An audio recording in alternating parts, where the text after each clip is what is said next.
అక్కర్లేదు గీత. ఒంట్లో బాగాలేదా? బాగాలేకి అంత బాగానే ఉంది. నిజం చెప్పండి, నేనంటే మీకు ఇష్టం లేదా? గీత, అర్థం లేని ఆవేదనతో అసలే నేను సతమతమవుతున్నాను. నన్ను వేధించకు. క్షమించండి, ఏదో తెలియక అడిగాను. ఇక్కడ కాలేదు, నేను బయటపడుకుంటాను.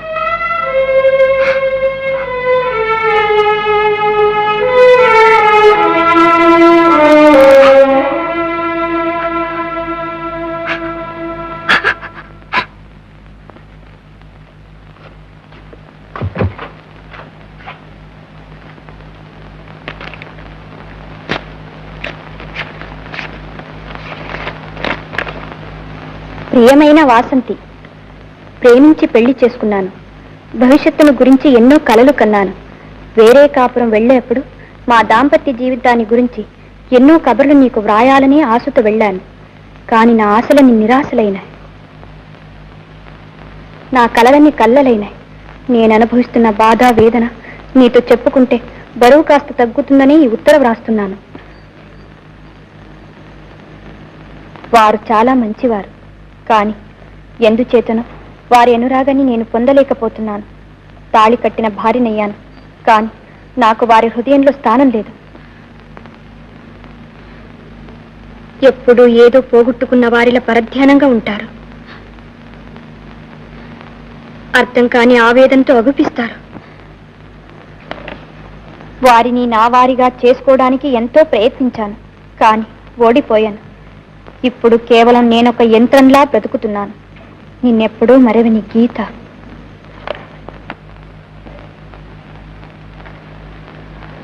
అమ్మా, మేనేజర్ గారు మిమ్మల్ని రమ్మంటున్నారు.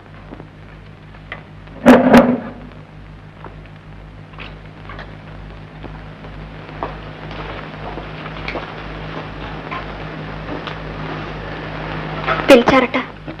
అవును వాసంతి, నీతో ఒక ముఖ్యమైన విషయం గురించి మాట్లాడాలి. చెప్పండి. అది ఆఫీస్ విషయం కాదు, సొంత విషయం. ఏమిటండి? నువ్వు కోపం అంటే చెప్తాను. నేను కోపం మీదే ఎరగను. వాసంతి, నువ్వు నన్ను అపార్థం చేసుకున్నా సరే ఇక దాచుకోలేను. మనసు విప్పి చెప్తున్నాను, విను. నేను నేను నిన్ను ప్రేమిస్తున్నాను. నీ అభిప్రాయం కూడా తెలుసుకుందామని. మన్నించండి, దయచేసి నన్ను బాధించకండి.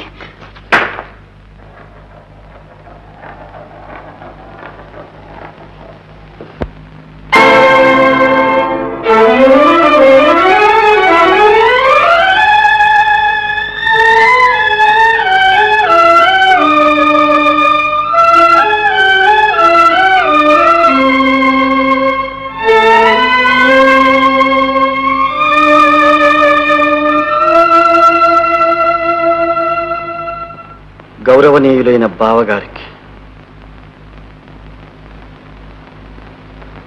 వయసులోనే కాదు, విచక్షణ విజ్ఞానంలో పెద్దవారు మీరు. మీకిలా ఉత్తరం వ్రాయవలసి వచ్చినందుకు విచారిస్తున్నాను. ఎంతో ప్రకాశవంతంగా వెలుగుతున్న ప్రమీద ఆరిపోతున్నప్పుడు చిన్న చీపురుపులే దాన్ని ఎగదోసి మళ్ళీ వెలుగుస్తుంది. ప్రస్తుతం నేనలాంటి పనికి పూనుకోవడం తప్పు కాదనుకుంటాను. మీరు ప్రమిద లాంటివారు. మీ నుంచే మాకు వెలుగు రావాలి. ప్రపంచంలో 190 మంది ఆశలు ఈడేరని వాళ్లే, అనురాగం ఫలించని వాళ్లే. వాళ్ళందరూ భగ్నమైన తమ ప్రేమగాథలు తలుచుకుని వారి జీవితాలను, వారిని ఆశ్రయించుకున్న వారి జీవితాలను నాశనం చేసుకుంటే ఇక ప్రపంచంలో మిగిలేదేముంటుంది? సమాధులేగా. ఆలోచించి చూడండి. త్యాగం చేయడం సులభం, కానీ దేనికోసం త్యాగం చేసేమో అది సాధించిన నాడే ఆ త్యాగం సఫలమవుతుంది.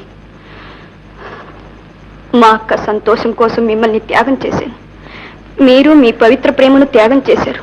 కానీ ఈనాడు మీ అనురాగాన్ని పొందలేక అసహాయ స్థితిలో ఉన్న అక్కను తలుచుకుంటే మనం చేసింది త్యాగమా, ద్రోహమా? ఒక్క క్షణం ఆలోచించి చూడండి. మనుషుల్లా పుట్టి చాలా మంది పశువుల్లాగా బ్రతుకుతారు. ఏ కొద్ది మందో కొందరి హృదయాల్లో దేవతలా వెలిసి పూజలందుకుంటారు. బావగారు, మీరెప్పటికీ నా హృదయంలో నా ఇలవేల్పుగా పూజలందుకోవాలని ఆశిస్తాను, ప్రార్థిస్తాను. మీ సహోదరి వాసంతి.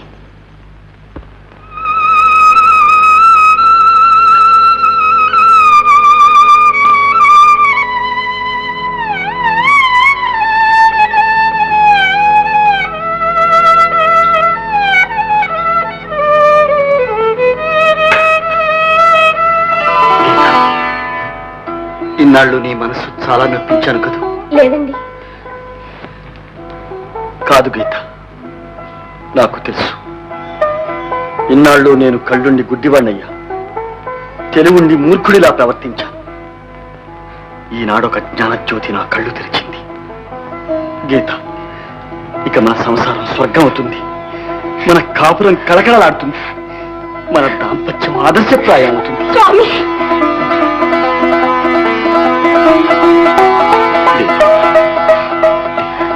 వెళ్ళు, లోపలికి వెళ్ళి డ్రెస్ చేసుకురా, అలా బయటికి వెళదాం. ఇదిగో ఇప్పుడే వచ్చేస్తా, త్వరగా వచ్చేస్తా.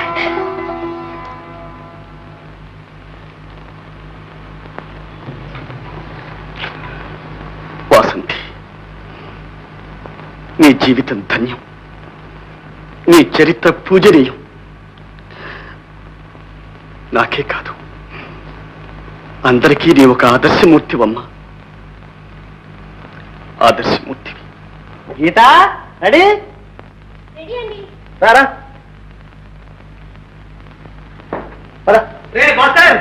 అరే సత్యమా, రారా, రండమ్మా. నమస్కారం. నమస్కారం అండి. నమస్తే. మన పుత్తగారత్నం బాగుందిరా. అయితే అబద్ధాల కోరుకు ఆడపిల్ల పుట్టిందన్నమాట. నువ్వు నిజం చెప్పి మగబిడ్డని కదా చూద్దాం. అది ఆవిడతో చెప్పరా. గీత, ఇతను ఎవరో తెలుసా? తెలియకేమండి, ఎవరో చెప్పు. గజేంద్రాన్ కంపెనీలో హెడ్ క్లర్క్. అయ్యో రామ. నేను చెప్తాను రా. అమ్మా, వీడెవడరా వీడు, నిజం కూడా చెప్పదనట్టాడు. గీత, వీడు వట్టి కోతలు రాయుడు. అమ్మా, అది పూర్వజన్మ, అప్పుడు మన ఉద్యోగమే అది. ఇప్పుడు మీరు తెలుసుకోవాల్సిన ఘనకార్యం ఇంకోటి ఉంది. అది ఏమిటంటే, త్వరగా చెప్తావరా. ఈమె నా సహధర్మచారిని, పేరు కాంతం. రై ఏట్రాయ్, పూలమాలతో వచ్చేసావు. మేళతాళాలు దొరకలేదు గనక నిలబడరా. ఏమిట్రా ఇది, నాకెందుకు? ఎవడరా వీడు పూలమాల వేయని అంటాడు? నిలబడు. ఏమిట్రా అసలు విషయం?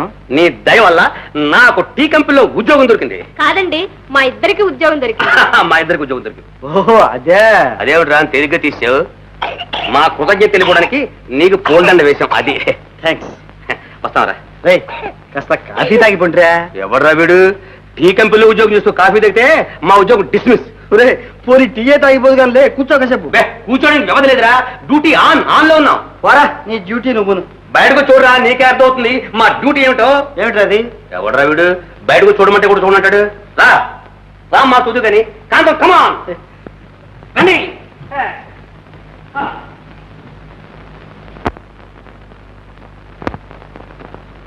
డబ్బాకారా, ఎవడరా వీడు? రే, దీని స్పీడ్ చూస్తే నువ్వు డబ్బానరా అబ్బా అబ్బా అంటావు. రే, దీంతోనేరా మన ఇండియా హోల్ మొత్తం అంతా తిరిగి టీవీ వ్యాపారం చేస్తున్నావు. సరే కానీ నీ అడ్రస్ ఏమిట్రా? అడ్రస్ ఏముంది? నడిమీద నారాయణ గోవింద. రే, ఎందులో నవ్వుతావు? రే, ఈ ఫ్రంట్ సీట్ మా ఆఫీస్, ఈ బ్యాక్ సీట్ ఏమో టీ కొట్టు. ఇందులో టీ సామాన్ ఉంటుంది, అందులో మేము ఉంటాం. అయితే నీ సంవత్సరానికి అనుకూలంగా అన్ని ఏర్పాట్లు చేసుకున్నావు అన్నమాట. ఇదంతా నీ తలవేరా బ్రదర్, నీ తలవా. నీ రికమెండేషన్ తో నీ టీలో ప్రవేశించాను. కొన్నాళ్ళకు దీన్ని టీలు రాగేశాను, మరి కొన్నాళ్ళకు ఈ చొక్కి టీలు ముంచెత్తేస్తాను రా. ఇంకే నీ సంసారం అంతా టీ అనుకో. ఒక సంవత్సరమా? రే, తరతరాలు టీలో పుడతాం, టీలో బ్రతుకుతాం, టీలో సస్తాం. వస్తాను బ్రదర్. సారీ సారీ సారీ, బండి బండి వస్తామమ్మా.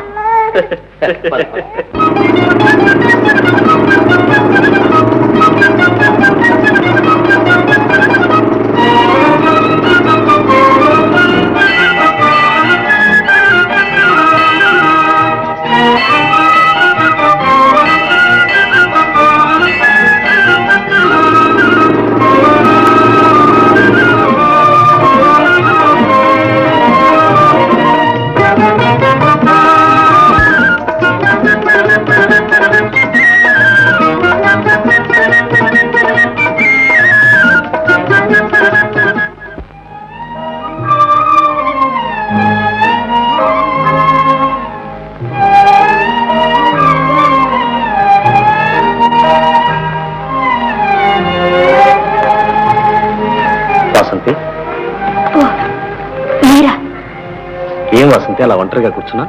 ఏం లేదండి, ఊరికేనే. నేను రావడం వల్ల నీకేమైనా? లేదండి. వాసంతి, ఆనాడు ఆఫీసులో నేను అడిగిన దానికి జవాబు చెప్పకుండానే వెళ్ళిపోయా. మళ్ళీ నీతో మాట్లాడదామనుకున్నాను. ఈనాటికి అనుకోకుండా అవకాశం లభించింది. వాసంతి, మనసు విప్పి నీతో చెప్పాను. నీ అభిప్రాయం ఏమిటో చెప్పు. స్త్రీ తన జీవితంలో ఒక్కసారే ఒక్కరిగే మనసివ్వగలదు. నన్ను మన్నించు వాసంతి, నన్ను మన్నించు. ఆశలన్నీ నెరవేరితే మానవుడు దేవుణ్ణే మర్చిపోతాడు. అందుకే జీవితంలో అడుగడుగునా నిరాశలు. పర్వాలేదు, అందుకు నేను విచారించడం లేదు. వాసంతి, మనసిచ్చిన మగణ్ణి చేసుకుని నువ్వు సుఖంగా ఉండు. అదే నా ఆశ, ఆశీర్వాదం. వాసంతి, ఏమిటిది వాసంతి? ఎందుకు ఈ కన్నీళ్లు? నాతో చెప్పకూడదా? నీ బాధ ఏమిటో చెప్పు వాసంతి. తీర్చగలిగితే నా ప్రాణాలైనా సరే ఇచ్చి తీరుస్తాను. అవకాశం ఎప్పుడో తీరిపోయింది. ఏమిటది? నాదొక విషాద గాథ. నేనొకరిని ప్రేమించాను, ఆయన నన్ను ప్రేమించాడు. కానీ నా సహోదరి, నా కోసం తన సర్వస్వం త్యాగం చేసిన మా అక్క తన ప్రేమ గాథను నాకు చెప్పింది. నేను నిర్ఘాంతపోయాను. కారణం, ఆమె కూడా వారినే ప్రేమించింది. వారు లేకుంటే తను బ్రతుకలేనని నాతో చెప్పింది.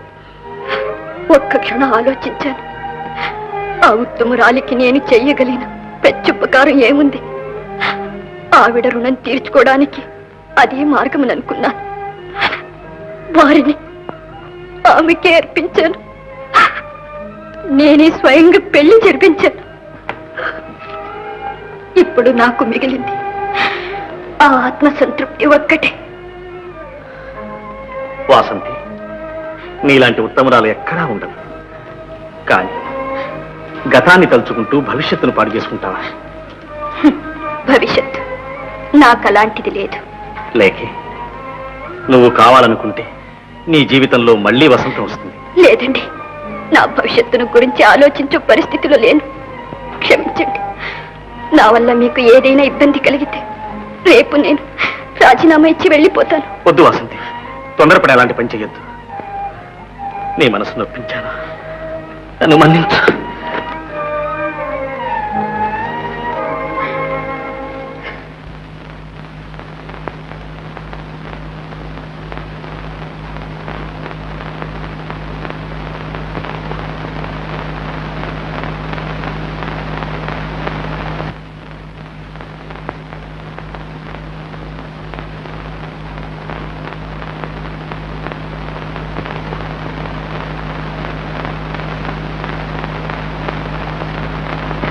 వాసంతి, భయపడకు. రాజీనామా ఇచ్చే. పరులకు సంతోషం కలిగించలేకపోయినా మనశ్శాంతి అయినా కలిగించు. వెళ్ళు, వెళ్ళు వాసంతి.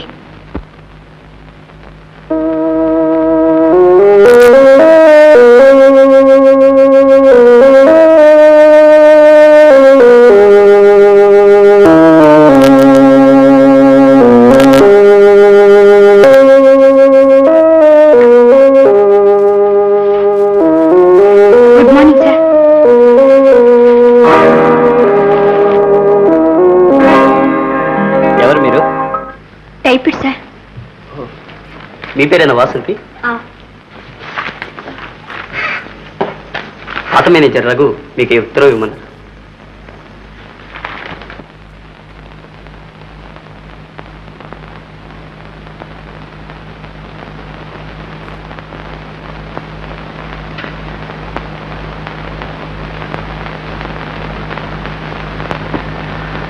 వాసంతి, నిన్ను కలుసుకున్నప్పటి నుంచి నా మనసు ఎందుకో కలవరపడిపోయింది.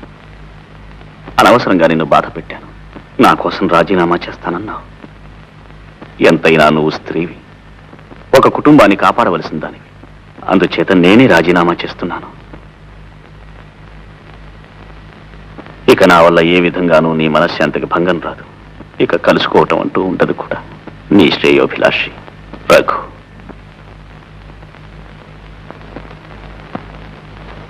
ప్రపంచంలో ఎందరో మంచి వాళ్ళున్నారు.